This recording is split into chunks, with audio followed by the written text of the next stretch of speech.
while, and I do apologise for not putting any content out for quite a few weeks, but you know, good weather comes and there's all sorts of jobs that need doing that you've been putting off due to bad weather.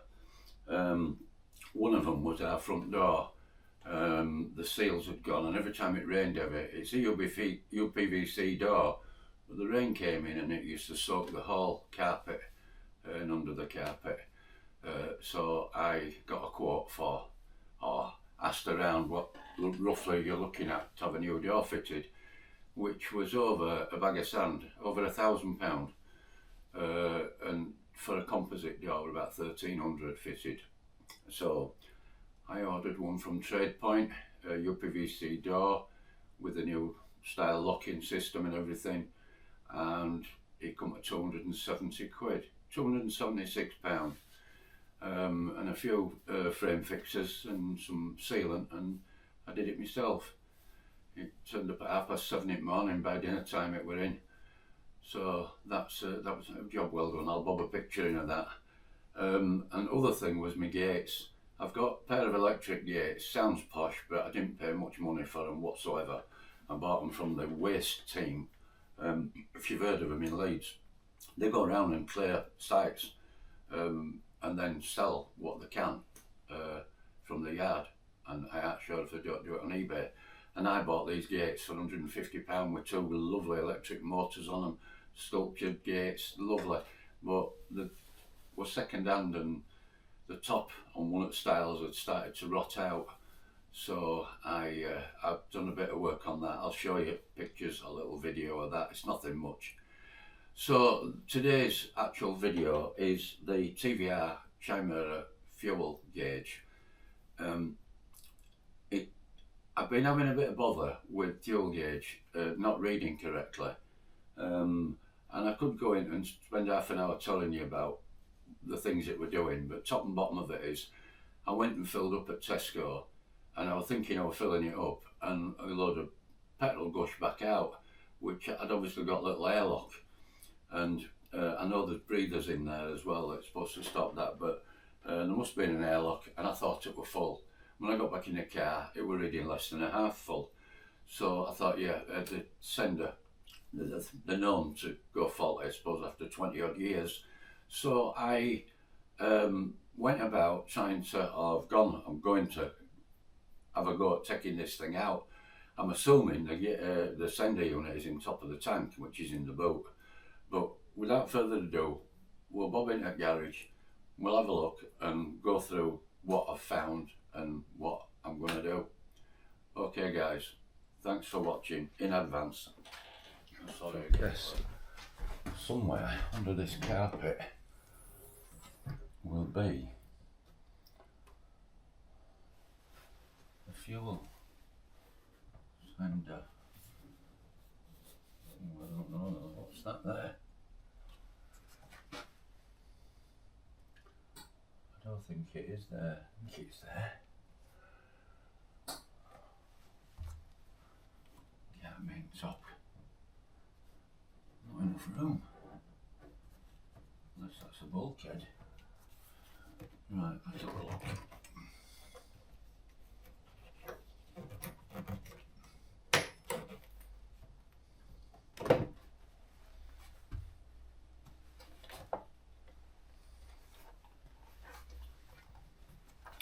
TVR toolkit and a spare wheel, which has never been on car, the look of it.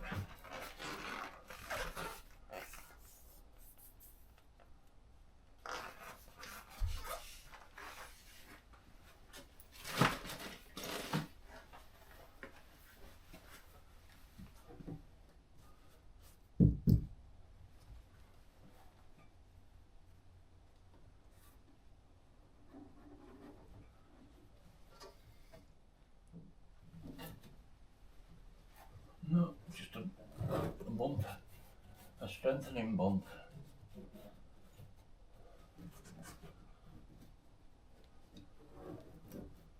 Ah, there she is.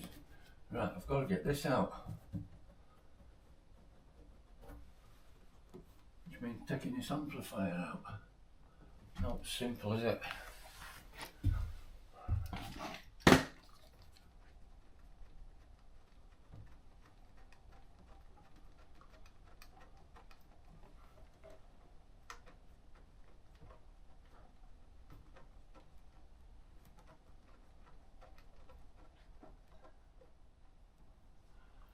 Where am I going to put roof?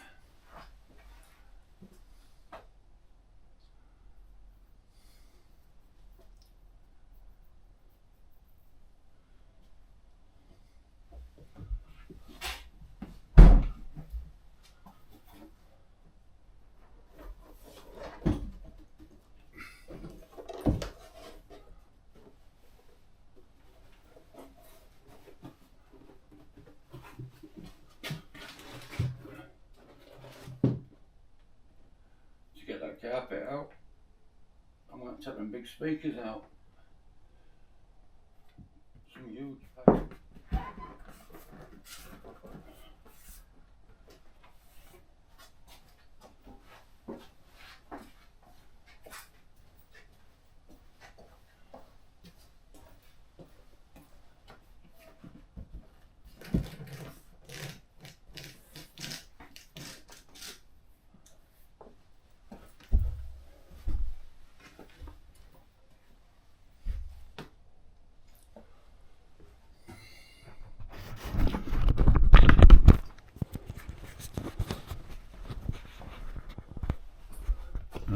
Pull that back. These got big speakers. I'll work out how to get covers off them and unscrew them and put them forward so I can lift that carpet up. That's the carpet underneath is behind that trim.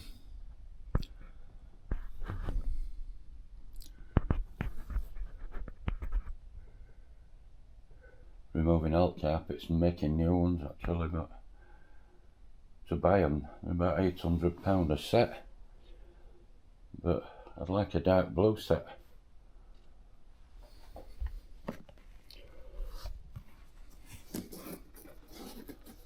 For in here, and that's not the right colour. When I took that console out, the colour was totally different to this. It's gone green, which is weird, a grey green. It's changed colour with age, I guess.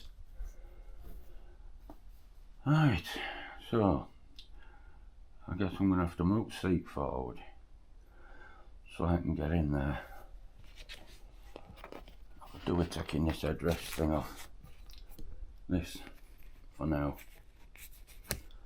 Yeah, I'll come back when I've got all the carpet stripped out. You're going to watch me pull the carpet out and it's going to be pretty boring. Right, I'll show you in there. Yep, it's a TVR, quirky, alright. So,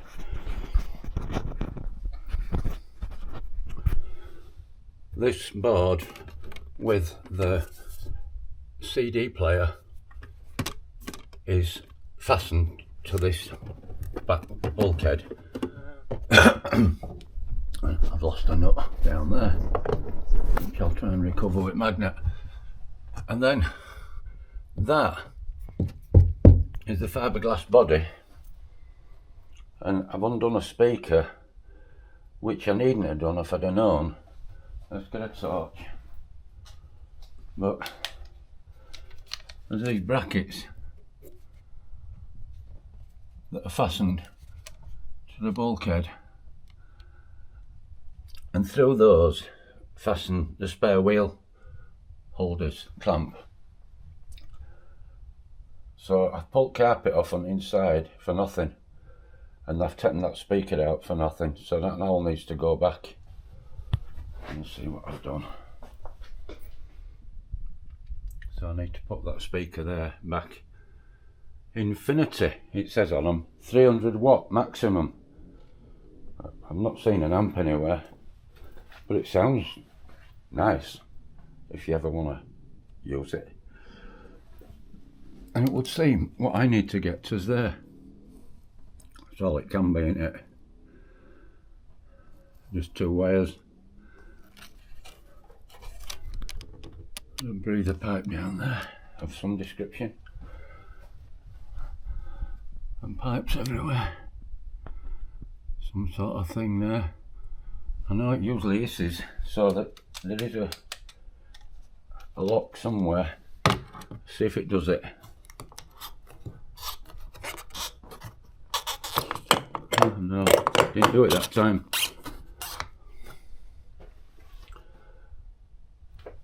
So I'll take that off and I'll get it onto the bench, and I'll tell you at tail why I'm taking it out. Right, so when I got this car, which was back end of last year, 2023, it had a quarter of a tank of fuel in it, and I drove it a few miles, not many, and I thought I better put some fuel in this. So I thought I won't fill it up just in case I've got any leaks or out. So I went to Tesco and got the finest, the Momentum 99, and I put, I think, about 20 litres from memory in it, probably, yeah, 4 gallonish. And I'm led to believe this tank is 12 gallon. And I got back in the car and it was showing about half on gauge, and I thought, yeah, that's okay. And did some driving around and a few miles in it now. And I thought, I'm going to go to Tesco and put some more fuel in. It's back down to quarter again.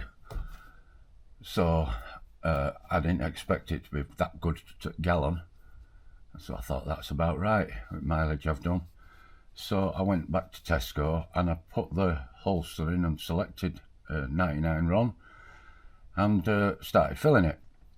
And I got to, I think it was 15 litres, and it hiccuped and cut off. And I thought, oh, obviously trapped some air in the tank, so I pulled the holster out, waited a second, put it back in again, like I do with my diesel, but obviously petrol don't do it usually. And I pulled trigger again, and whoosh, I got a handful of petrol come out. And I thought, I don't get that, that's full. It hasn't taken much to fill it. So with that, I paid me whatever it cost, I can't remember. And I'd put maybe 20 litres in, and tank were full. I got back in car, which is probably 10 miles ago. And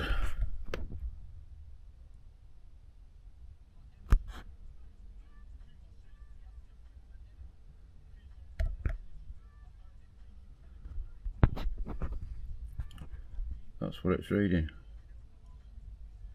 It comes up a bit more than that actually, but it don't get to half.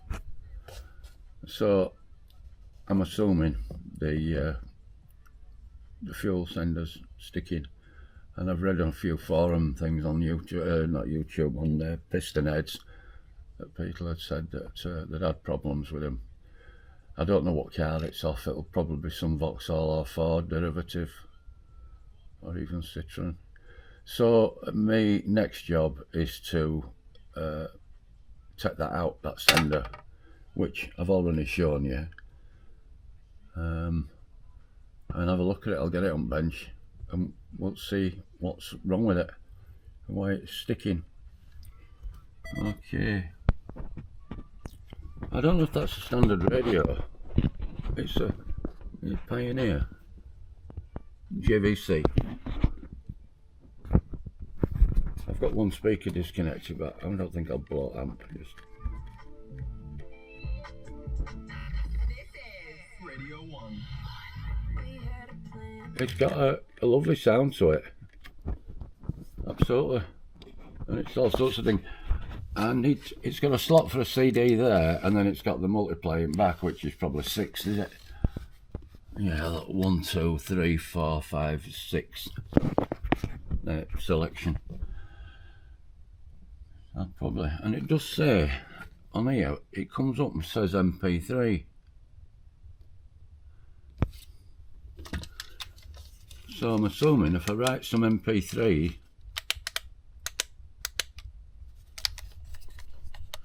WMA MP3,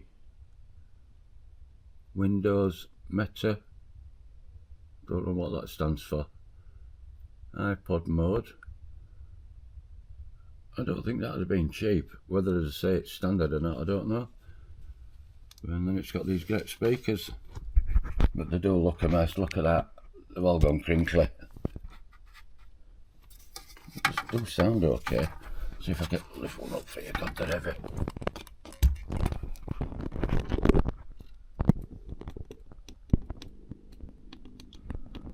I'm going to focus. It says power rating 100 watts, RMS 300 watt peak, 4 ohms. Infinity Systems Incorporated. Is that what they fit on a TVR standard?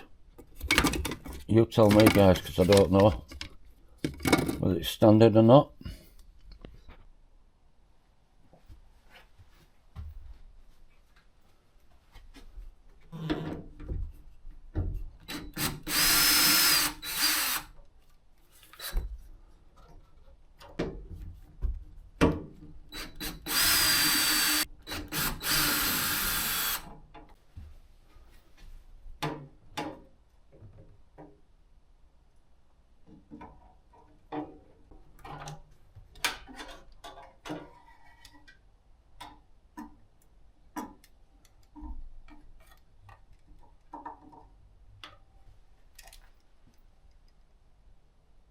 Well, there's no petrol in that.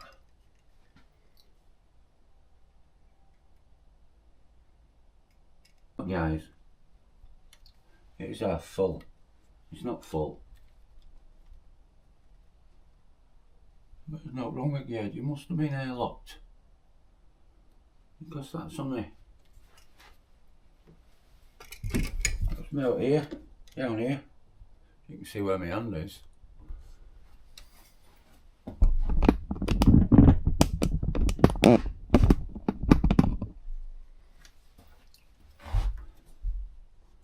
It's about here, which is under half full. But now I've got it out, I'm going to do a resistance check on it and just doubly sure. Maybe put it back in. Right, I've got it there, plugged in, and that should, well, I don't know what it should be showing. Let's see what we get.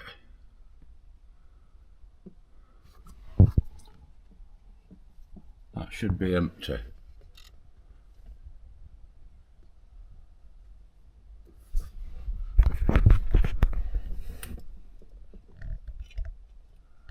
And that should be full.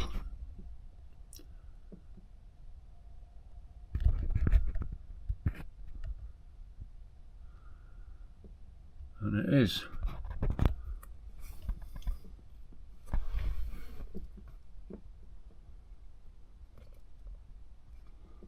Go back to empty again.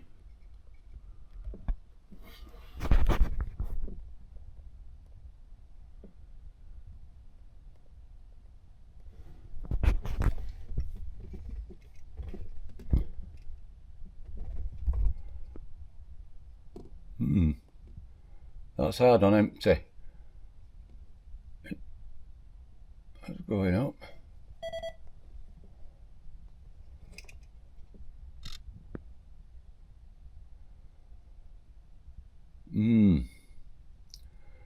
So the empty in empty. So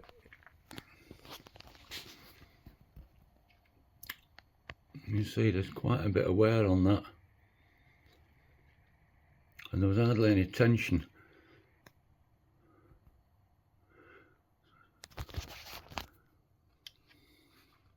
I mean, that is full on the full one. Sorry. Empty, that's empty. That one's full. The full one, we're worried about it, we're empty.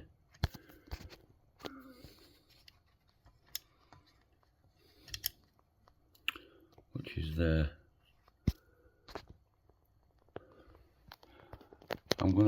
There's a spring, there's cover, and then you've got a spring, and that sits on top of that and puts some tension on it, so it's pressing all the time on that finger. Clever little idea. I've put a little bit of tension on that. It doesn't look like it needs cleaning, so what I'm going to do, put it back together, plug it back in car and give it another try. If not, then it could be that some of these little windings have started to short themselves out.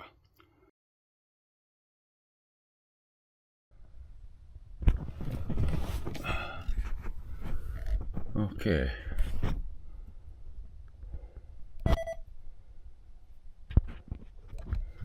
Okay, I'm getting some sort of a shadow on here. Well, that's better. Right, I'm going to try and hold this camera with this hand while I operate the lever. So that is on full.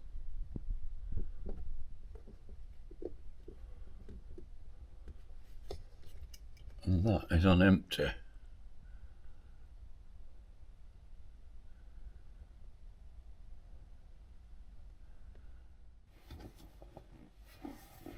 Right, so I took a decision to buy a new gauge sender unit, because that one was badly worn, as you've seen. The track in it looked like it was nearly worn through. So I bought another one. I got it from MotorClan, and I've just plugged it in. I think fuel lights are going to be wrong, so that's empty.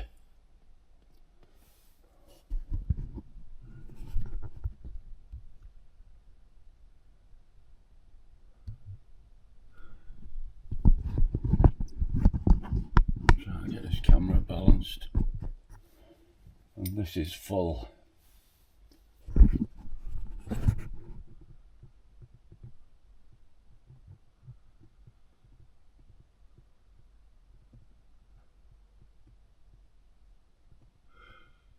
So I need to do a bit of tweaking on them stops.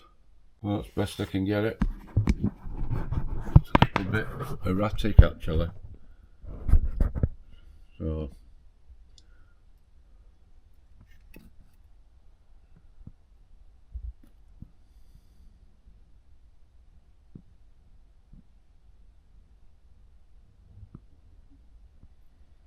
at least we're showing empty and full. Right, so that's the unit. I've got my wire through the hole where the speaker comes through, so I'm going to unplug that and put this in the tank. And that's the old one.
My first job's put the loudspeaker back in.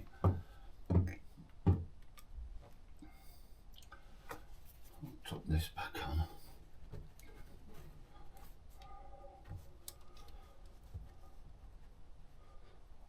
Carpet can be glued back. Okay, I think first thing is put that speaker back.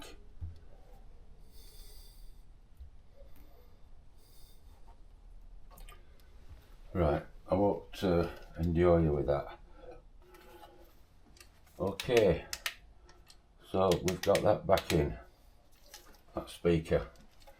Took some doing actually. So, washer there. The next job is to put back this bulkhead, but I'm going to just spray some glue on this carpet here and stick it on first. Just give you a lot of peek, and it's got TVRs.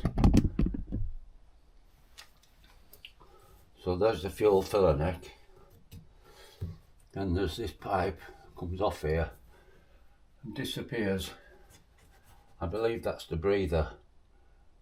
I aren't sure, but there's another pipe comes up other side as well. And then you've got down here, I'm going to show you it because some of you won't know this. Now, one guy was saying on one of TVR's, this unit was behind the B pillar where the left hand passenger side. I'm so close. You see that item there? That is the rollover valve, and if the vehicle rolls over, that shuts the fuel off. That's not the thing that stops the pump, I don't believe. I think that's just what shuts the fuel off, as in blocks it. It's a valve, a shuttle. One guy said he'd had his off and it was full of rust, but that's made out of plastic, so I don't know. Now, I did hear a little bit of a whoosh sometimes when I take my fuel cap off.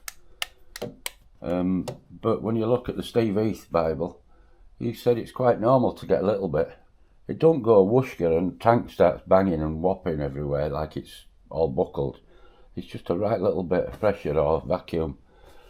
But at the moment I'm not concerned, and it doesn't seem to affect the running of the car. So, next job is to put this back. This blooming torch, I'm going to have to throw this and get another one. So yeah, it's all back together. Another little project I want to do is this seatbelt, because when you're in car and you pull seatbelt on, it nearly breaks your arm pulling seatbelt on, and it's this carpet.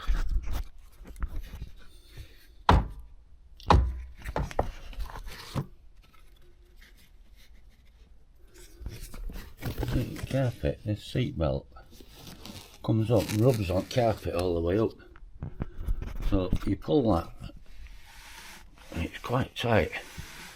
However, if you get hold of it and lift it out here, it's free as a bird. Not the seatbelt, it's this. I know there are guys selling adapters, but I've got milling machine and that, so I'm going to have a go at making some spacers that'll bring this further out. Maybe on milling machine, I don't know, or just rough cut. We'll see. But it's another project. And then that seat's got to come out and have some work done on it. Right. I'll put this bulkhead back and I'll come back because it's a two-handed job. I've got to lift that up into place, and then I've got to locate these two bolts, the long bolts that go in, which are those, and they're for the spare wheel elastics to hook onto. So there's nothing really to show you other than it tucks in there, up there, as in up that gap there. That edge you can see all the way along where it's gone up to there. It tucks under and then the bottom pushes in. I don't think there's anything else I wanted to do with this off, although maybe there is. Look, there's another project I want to do, and it involves fitting a socket under here. Underneath there. And I've got to run cables then to the front of the car, and I'm led to believe the only way of getting through is in there somewhere. Just where? Oh right, I can see now. Under there there's a gap and some cables disappear through there. I need a pair of wires through there. What's that can there? What? Whoa. What have I just seen?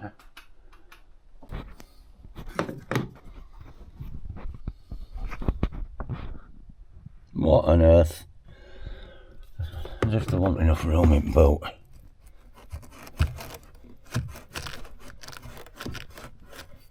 Hey?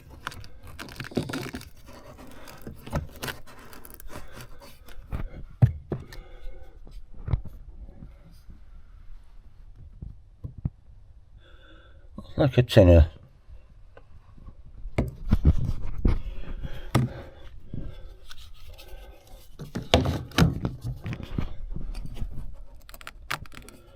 Puncture repair.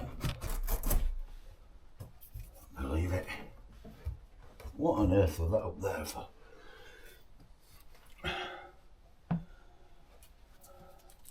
Oh, it's velcroed. So somebody's velcroed this tinner finilec, or whatever they call it. Puncture repair. And it's stuffed right up there. Well, do I leave it there? I guess I might. Not doing any harm, will it? Right guys, it's time to put this lot back together. Right, by magic, we've got it back in. You can see they're the bolts that I were on about. There's one there, and I'd undone those from this multiplay thing. I need to look at, oh, that's Pioneer, and that unit up front's JVC. So they're compatible, might not be. Might have to strip that out. Probably never going to use it anyway. Right, so we're all back, and what I've done is, you see that wire up there? It's a piece of curtain spring, and I've threaded it through to the front so that when I take off the side panel on the B pillar, hopefully it'll be there, and I can use it as a drawway to pull the cables through what I want to pull through. Other thing with these is there's no boot light, so that may be something I can do. I've got some lights that would fit. Right guys, I think that stitches it up. So we've got a fuel gauge that works a lot better than it did. I'd obviously got an airlock in here when I'd done it.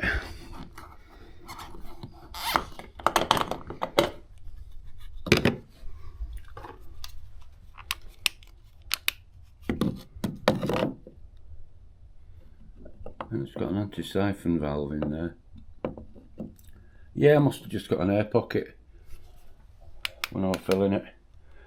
I looked, it were 15.7 something litres I'd got in it before it were telling me it were full, and it wasn't. Non-vented cap. Some people have drilled a hole in them, but then I think they've experienced the smell of petrol, which they probably would, wouldn't they? Right, there's these little fancy plastic buttons to go back on here.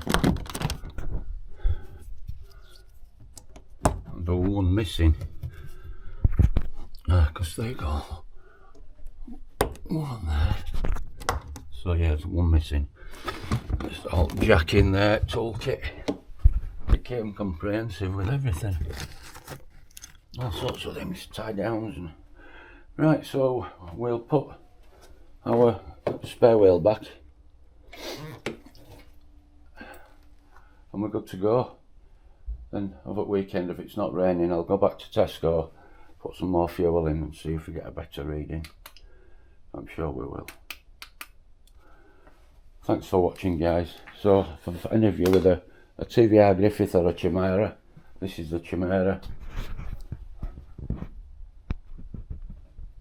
The Chimaera 450. It's a 2001 Mark III with the fading headlights. Huge fuel tank, goes right across bucket car. I'm sure they're 12 gallon, if I'm not mistaken. I'm stuck in under there, look. Yeah, give it a vac out and we're all done. So, a fuel gauge, getting to send it out. Little video for you. Hope you enjoy it. Right, so success. Everything seems to be okay. I need to go fill it with fuel next and check it to make sure it is okay. I've ordered some steel tonight as well for the seatbelt, to extend those seatbelt tops out, and I've ordered some quite hefty stuff so that it's going to be strong. I don't want the thing breaking in half if I had a bump. So that's another project that'll be coming, and taking seats out and all loads of other things. But you've seen what I've done, and it's turned out fine. And of course a bit of a mishap that the fuel tank wasn't full, and hence the gauge wasn't as faulty as I thought it was, albeit, as you'll see in that little video of me showing it on the bench, the track's absolutely worn out. It was nearly worn all the way through. I say it's copper, it's not like copper coloured, it's like a silvery coloured metal, so it might be nickel, but it's a resistor basically, and it was well worn, so I bought a new one with £60 from Motor Clan. So I thought, yeah, I'm going to fit a new one, and then it's done and forgotten about. Okay guys, thanks for watching. Don't forget, give us a thumbs up, and if you haven't subscribed to my channel, subscribe please, and look at my playlist for TVR. There's lots of stuff, but there's also lots of stuff with TVR in the garage, using milling machine, lathe, all sorts of equipment, and little projects that I've done. And I've had hit and miss engine. I've done loads of parts to it, and it needs finishing, but it's probably going to be a winter job now. I'm too busy messing with TVR and going out and driving it. We'll do some videos in it soon and try and get a sound check from back, and hope the exhaust don't fall off and go straight through, sort of, you know what I mean, get louder. Not my fault if it does. Thanks for watching guys, see you on the next one.